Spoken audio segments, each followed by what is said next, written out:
but the original steering wheel, well, just doesn't do it for you. You know, I've often wondered. Apparently, you order a custom-made steering wheel designed to match the vehicle's interior. Well, that's a weight off my mind. I think I'll fancy one of those. From the plain original steering wheel to a one-off deluxe edition that's sure to turn heads as well as corners. The process starts with the original wheel, in this case a steel ring covered in black plastic with some leather trim. After slicing and chiseling off the covering, they file the steel ring clean because they'll be using it for the new wheel. They'll encase it within a plywood structure to increase the width and thickness and to create a substrate on which to glue wood veneer. Using a jigsaw and a bandsaw, they cut a front ring and a back ring out of European birch plywood. Then they mill the profile, including a groove for the original metal ring. Once the shape is finalized, they sand the surface smooth, so it's ready to receive the wood veneer.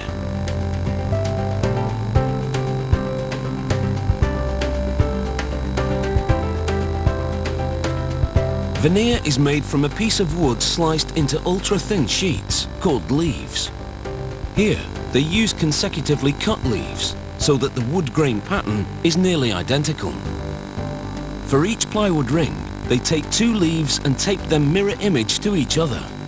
They insert adhesive where the taped edges meet and let it dry overnight. Then they lay the ring pattern onto the veneer and cut out the shape. Next, they notch the veneer ring so that it can fold over the ring's edges. After coating the plywood ring with glue, they center the veneer and tape down the edges.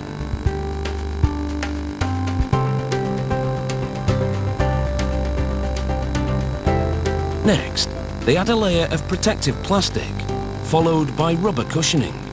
These will protect the veneer surface in the next machine, a vacuum press.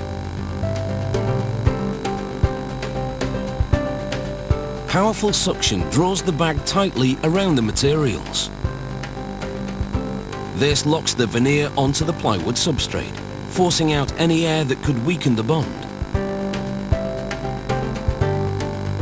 Each plywood ring is now veneered and ready to encase the metal ring of the original steering wheel. The workers apply glue to the underside of both rings and into the groove. Then they fit the 2 veneered rings over the metal one.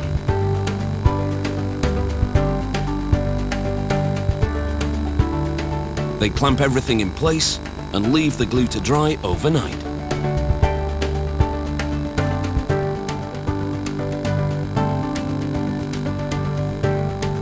The next day, they remove the clamps and put the steering wheel in an oven for about 8 hours to cure the glue.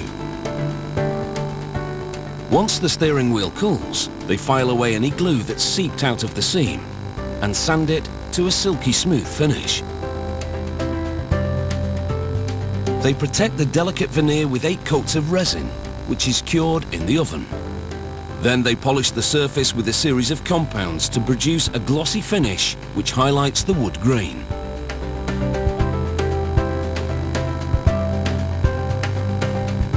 With the perimeter of the steering wheel completed, they now cover the spokes and hub with fine leather.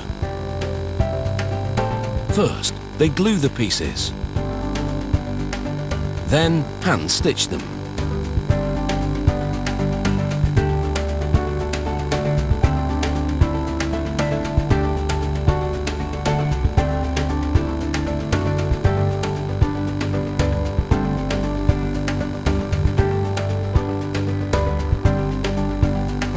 They put back the original steering wheel's hub, then add the finishing touch, a veneered horn button.